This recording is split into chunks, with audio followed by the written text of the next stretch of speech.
The Truth Can Get You Killed, a Paul Turner mystery. Author Mark Richard Zubro. Publisher St. Martin's Press, New York. Narrator Eric Aust. Chapter 2. The watch commander marched up to Paul Turner and Buck Fenwick as they strolled into the squad room. The next morning, he said, "You guys got a call about a dead body in a dumpster up on an alley off Lincoln Avenue?"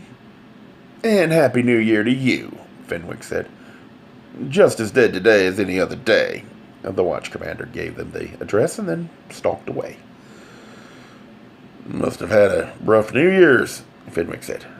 "Did I miss something?" Turner said. "Or hasn't he been unpleasant since he got assigned here? 5 months ago." "Been an asshole for a while. Latest I heard about him is that he made it so tough for some guys up in the 14th District that they were thinking of filing suit against him." "Being an asshole is now an actual offense?" "The courts could never handle all the cases. If they put me in charge, it wouldn't be a problem. I'd just have them executed." Fenwick felt the death penalty was okay as long as he got to pick out who was executed and for what offenses. He often threatened to start with the pitching staff of the Chicago Cubs. His frequently expressed opinion was that if the pitchers on the team knew that the first one to walk a batter every year would be summarily shot, the team would have a chance of winning a pennant. Turner doubted this. As they walked through Area 10 headquarters, they maneuvered around numerous homeless people, allowed to huddle in various corners of the station overnight for warmth. The mass of people added to the smell and confusion of the overflow crowd of drunks and out-of-control partygoers, whom Chicago's cops had deemed unworthy or unable to find their own way home last night. They signed out a car, and Fenwick drove through the nearly deserted streets with his usual kamikaze flair. Patches of ice and 15 below zero temperatures wouldn't put a dent in Fenwick's urge to careen madly through the streets. And today, Fenwick included banging on the controls of the car's heating unit to his driving drill. It took several minutes for the thin trickle of heat to ooze from the car vents. At first, Buck fiddled with the controls at every stop. Then he started banging with the flat of his hand. Before Fenwick could totally destroy the dashboard, Turner took a stab at coaxing enough puffs of heat from the engine to keep the cold at bay. His calm manipulations did little more than Fenwick's bashing. Area 10 ran from Fullerton Avenue on the north to Lake Michigan on the east, south to 59th Street, and west to Halsted. It included the wealth of downtown Chicago and North Michigan Avenue, some of the nastiest slums in the city, along with numerous upscale developments. It incorporated 4 police districts. The cops in the areas in Chicago handled homicides and any major non-lethal violent crimes. The districts mostly took care of neighborhood patrols and initial responses to incidents. Turner had long since stopped correcting visitors who called where he worked a police precinct. One quick way to tell a crime victim tourist from New York or an incredibly stupid copy editor was their insistence on going to the precinct to report a crime. Halfway to the murder scene, Paul mentioned his discussion last night with Ben. He finished, "I don't know who he got hold of at Area 10. More than enough assholes in the place to pull that kind of stunt. I could snoop around. Let me think about that. Want me to have Madge talk to Ben? It might help. But I'm not sure. A big part of the problem is that somebody blew him off because they assumed he was my lover. I doubt if Madge can fix that. Maybe just to reassure him. Madge has a way about her. The gooey thing is, how did the person who took the call know it wasn't just a friend or maybe a brother or even my dad? Good question. Although even assholes can jump to conclusions. These days, Paul did not hide his sexuality from those with whom he worked closely. He figured part of the reason he hadn't had major problems with prejudice was that he'd worked in Area 10 for more than 11 years before his orientation became generally known. Since his wife's death, His natural reticence to talk about his private life left their speculations free to roam. Also, with lack of evidence to the contrary, people usually assumed you were straight. Radical gay people might call this selling out, but it was a way a lot of gay people were out on the job. In the still predominantly straight male world of most, if not all, police departments, being an openly gay recruit left you vulnerable to harassment from your peers. Prejudice might be against the law. Recruitment of gay officers is a desired goal. But in the real world, lots of young, straight, male cop wannabes could be vicious. They pulled into the alley off Lincoln Avenue, a block and a half south of Fullerton. They parked behind a blue and white squad car. A clump of 5 people huddled under the eaves of a garage, 10 feet away.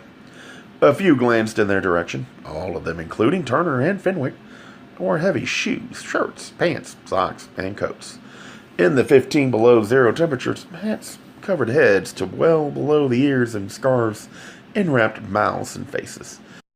The fierce north wind dispersed the clouds of vapor formed by their breaths. Turner saw icicles building on the outside of the scarves where the steam escaped nearest the mouth. "What have we got?" Turner asked.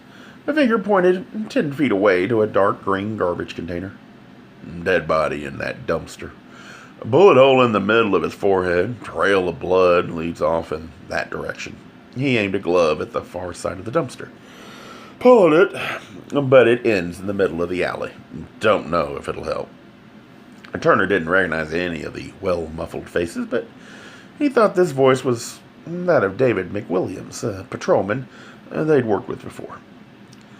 "Who found the body?" Turner asked. "I did," said the smallest of the muffled figures. "You live around here?" The person pointed to a house on the other side of the alley.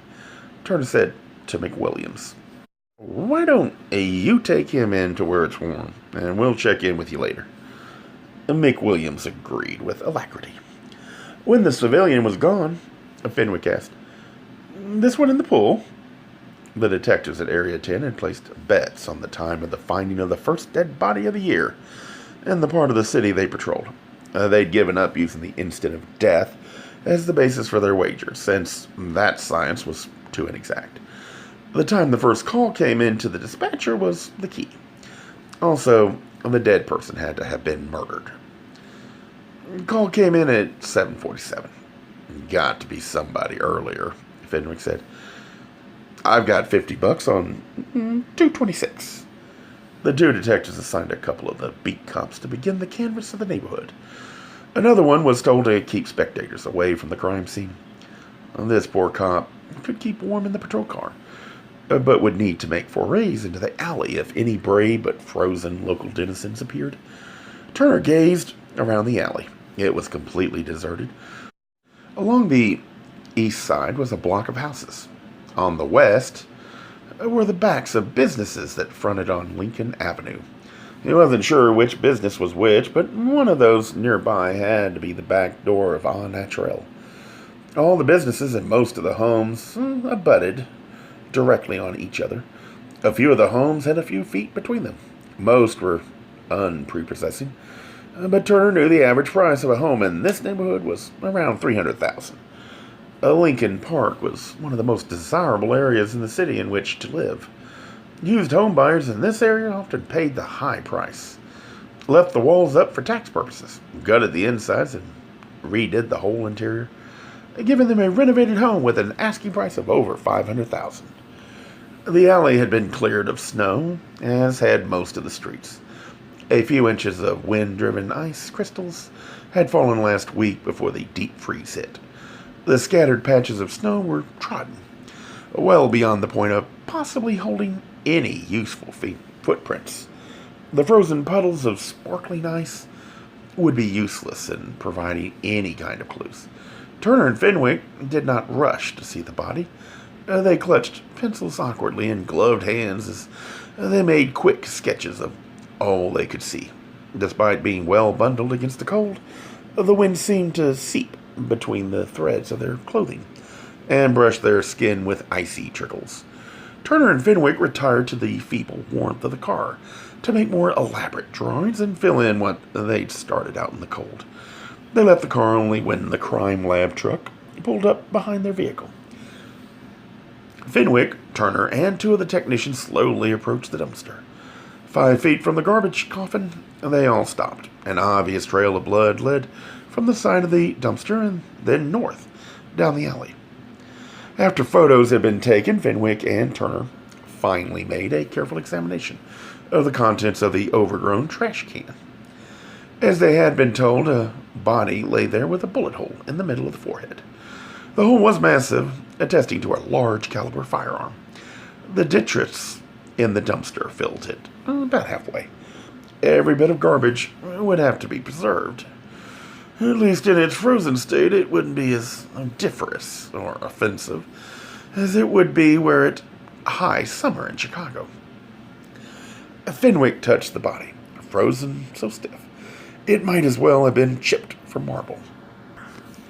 The investigation was slowed by the fact that every 10 minutes they retired to the crime lab van to get warm. As Fenwick put it, "I'm in no hurry to freeze to death, and the dead body isn't going to care." The dead person was a white male who looked to be anywhere from his mid-50s to mid-60s. Weight probably had around 200, probably at least 5'8", although it was difficult to tell because the body was slightly twisted and scrunched up. Bald with a fringe of gray hair, large mole on the right ear, and clean shaven. He was wearing a navy blue overcoat over an Armani 3-piece suit and Gucci shoes. They followed the trail of blood, but as they'd been told, it ended about 10 feet down the alley. There was no indication where it might have gone from there or why it stopped. They'd have uniformed cops check the backyards and fronts of every building in this and the surrounding blocks. After a thorough preliminary examination, Fenwick managed to free a billfold from the inside pocket of the man's overcoat. In the van, he and Turner examined the contents. "Judge Albert Mead?" Turner read. "Judge Sickle," Fenwick opined. The name meant nothing to either of them. They knew many of the judges from the local criminal courts, and this was not one of them. They found cards and identification for Visa and MasterCard, the Chicago Public Library, ATM, Social Security, voter's registration, health, and car insurance, along with $61. In the other pockets, they had found car keys, 3 quarters, a dime, and a handkerchief. In the van, Turner and Fenwick, the medical examiner, and the crime lab technicians gathered to discuss their findings. "Definitely not robbery," Fenwick said. Nods of agreement. "He killed here?" Turner asked. "Unlikely. Couple considerations. That wound would have bled a lot, and there are no remnants of the bullet's exit. Blood trails stopped so abruptly. I'm not sure it really says much about where the killer came from, but it says to me the dead guy was probably driven here. Of course, the killer could have been walking for any distance. The body shifts or moves, blood starts to drip. Or killer accidentally gets blood on his heel. Any number of possibilities. Could the blood be the killer's and not the victim's? Possible. After we've had it tested, we'll be able to tell. Could he have carried him from one of the houses nearby? Sure, but why risk being seen? Fenwick said, "Duh. Because where he shot him would have told us who the killer is." Fenwick, how many killers has your sarcasm caught? The question came from one of the old-timers in the medical examiner's office. 2 just last week, Fenwick retorted. Can we get on with it? One of the crime lab people asked. I want to see the kickoff of the Cotton Bowl. I don't think it was much of a risk either way, Turner said. Driving up with or dragging around a body. No alley in Chicago is going to have herds of people thundering down it at night, cold as it was this morning. The killer could have thrown himself a party out here and not been noticed. Already started the canvass of the neighborhood. So, we're mostly agreed. Not killed here and was driven or carried to the spot. If the killer is going to put him in the dumpster, why stop the car 10 feet away? Maybe he didn't drive up. Or why not leave him in a dumpster, closer to where the blood trail starts? This is about halfway down the alley, furthest from either street.